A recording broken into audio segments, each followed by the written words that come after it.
তো হাই বন্ধুসকল, এবাৰ পুনৰ স্বাগতম আপোনালোকক এই গৌৰৱ টেকনিকেল চেনেলটোলৈ। আজি আমি ক'বলৈ যাম গুগল ফাই বিষয়ে। আপোনালোকে জানে বাৰু গুগল ফাই কি হয়? যদি জানিবলৈ ইচ্ছা আছে এই ভিডিঅ'টো একদম লাষ্টলৈকে চাই থাকক। আপোনালোকক আজি পুৰা ডিটেইলছত ক'ম, পুৰা ক্লিয়াৰ কৰি দিম আপোনালোকৰ যিমানবোৰ ডাউট আছে। যদি আমি প্ৰথমতে ক'বলৈ যাওঁ গুগল ফাই আচলতে হয় কি, তো চাওক আমাৰ ইয়াত কি হয়, আমাৰ অসমত কি হয়, বহুতো নেটৱৰ্কৰ প্ৰব্লেম আছে। যিহেতু আপোনালোকে জানেই ইয়াত যদি আপোনালোকে যদি জিঅ' ইউজ কৰে আমি পুৰা 4G স্পীডটো নাপাওঁ। ইয়াত আমি সদায় 3G বা 3Gতকৈ অকণমান ওপৰৰ লেভেলৰ স্পীডটোৱে পাওঁ। আমাক কোনো এটা নেটৱৰ্ক প্ৰভাইডাৰে ইয়াত ফুল স্পীডত 4G নিদিয়ে। ইয়াততো দিছিলে যদি এয়াৰটেলৰ পৰা কি হয় আমাৰ দামটো বেছি হয়, আৰু কি হয় এয়াৰটেলৰ নেটৱৰ্কো চবতে নাপায়। তেনেকৈ জিঅ'টো কি হয়, জিঅ'ৰ নেটৱৰ্ক চবতে নাপায়। আল্টিমেটলি ক'বলৈ গ'লে এনেকুৱাই হয় যে আমি য'তে নাথাকোঁ কি আমাৰ স্পীডটো কমেই থাকিব। কিয়নো মই যদি ক'বলৈ যাওঁ, মই এতিয়া যোৰহাটৰ গড়মূৰত আছোঁ, যদি গড়মূৰত যদি মোৰ যদি জিঅ'ৰ স্পীডটো ভাল পাইছোঁ, মই যদি গড়ালিলৈ যাওঁ তেতিয়া গড়ালিত হয়তো এয়াৰটেলৰ স্পীডটো ভাল হ'ব পাৰে। কিন্তু গুগল ফাই কি কৰে যে আপুনিতো এতিয়া বাৰ আপুনি চিমখন সলাই থাকিব নোৱাৰে। আপুনি বা এয়াৰটেল বা জিঅ'ত আপুনি দুইটাতো ৰিচাৰ্জ কৰিব নোৱাৰে। ইমান পইচা হয়তো কাৰো ওচৰত নাথাকে। আমি সকলোৱে জানো যে ইমান পইচা খৰচ কৰাটো সম্ভৱ নহয়, কি দুখন চিমত দুটা বেলেগ বেলেগ কাৰ্ড ভৰাই এইবোৰ জঞ্জাল লৈ থকাটো ইমান সহজ কথা নহয়। সেইকাৰণে আহি গ'ল গুগল ফাই। এতিয়া কি হয়নো গুগল ফাই তাৰ বিষয়ে জানিবলৈ এই ভিডিঅ'টো ষ্টাৰ্ট কৰোঁ আহক। আপোনালোকে হয়তো বুজিলে কি কি সমস্যাৰ কাৰণে এই গুগল ফাই টেকন'লজিটো আহিবলগীয়া হ'লে। গুগল ফাই টেকন'লজিটোৱে আচলতে কি কৰে, আপোনালোকৰ এখন চিম কাৰ্ড দিয়ে। সেই চিম কাৰ্ডখন যেতিয়া আপোনালোকে মোবাইলত লগাব, তাত লিখা থাকিব গুগল ফাই বুলি।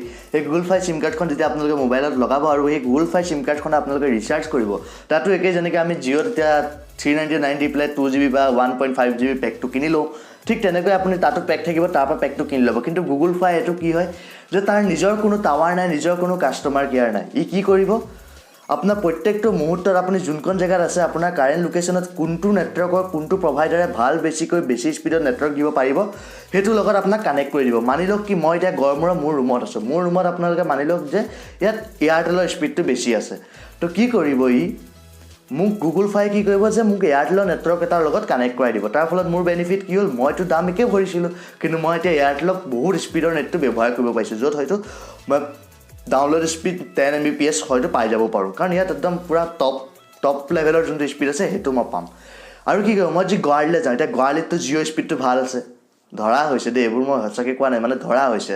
টেকন'লজিটো এনেকৈয়ে কাম কৰে, কিন্তু মই জেগাবোৰ ধৰি লৈছোঁ। এতিয়া মই গুৱাহাটীলৈ গৈছোঁ, গুৱাহাটীত হয়তো কাম কৰিছে এয়াৰটেলটো। যদি এই গুগল ফাই চিমখন লৈ যদি মই এতিয়া যদি গুৱাহাটীত যাওঁ, তো গুৱাহাটীত মোক ইয়াত এয়াৰটেল ভাল পালোঁ মোৰ ৰুমত, আৰু তাত আছে জিঅ'। তো কি কৰিব, লগালগ তাত আমাক জিঅ' নেটৱৰ্ক এটাৰ লগত চুইচ কৰি দিব। এইখিনি কেনেকৈ কৰিব পাৰিছে যে কি হয় জানেই, গুগল এটা কিমান ডাঙৰ কোম্পানী। ই কি কৰে, এখন কাণ্ট্ৰিত এখন দেশত কিমান ভাল নেটৱৰ্ক কোম্পানী আছে। যিহেতু ইয়াত আমি যদি চাবলৈ যাওঁ, ইয়াততো দুটাই আছে ভাল ক'বলৈ গ'লে, বাকী আইডিয়া অলপ আগবাঢ়িছে, ভোডাফোনো আছে বাৰু।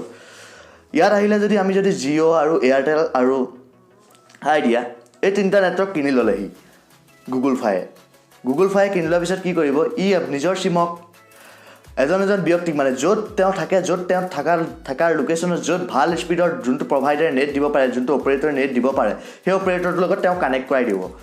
তো তাৰ ফলত কি হ'ল, আপুনি অকণমান দাম ভৰিবলগীয়া হ'ব। হয়তো ইয়াত যেনেকৈ 399ত 1.5GB পায়, হয়তো তাত 399ত আপুনি 500 MBহে পাব পাৰে।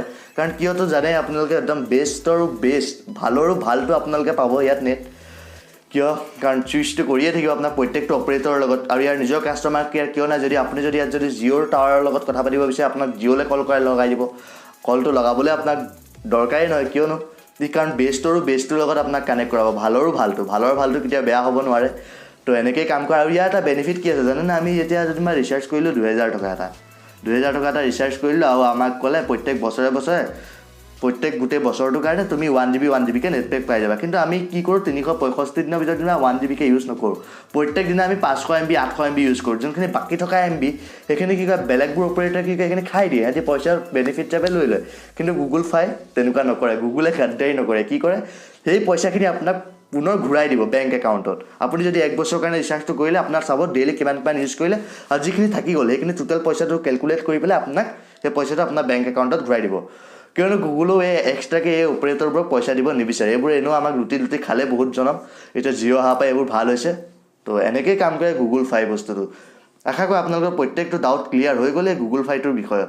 আৰু যদি এনেকৈ যদি নতুন টেকন'লজি বা মোবাইল ফোন ৰিভিউজৰ বিষয়ে চাব বিচাৰে, কিবা এটা জানিব বিচাৰে, ৰিয়েলত ভালকৈ যদি কিবা এটা শিকিব বিচাৰে, তেন্তে এই চেনেলটো ছাবস্ক্ৰাইব কৰিব পাৰে। তলত যাওক ৰঙা কালাৰ এটা ছাবস্ক্ৰাইবৰ বটন থাকে এইটো টিপি দিব এইটো টিপি দিয়াৰ পিছত এটা মন্দিৰৰ টিলিঙা আহিব টিলিঙাটো দবাই দিব কাৰণ টিলিঙা বাজি থাকিলে ভাল লাগে তো ঠিক আছে এতিয়া মই যাওঁ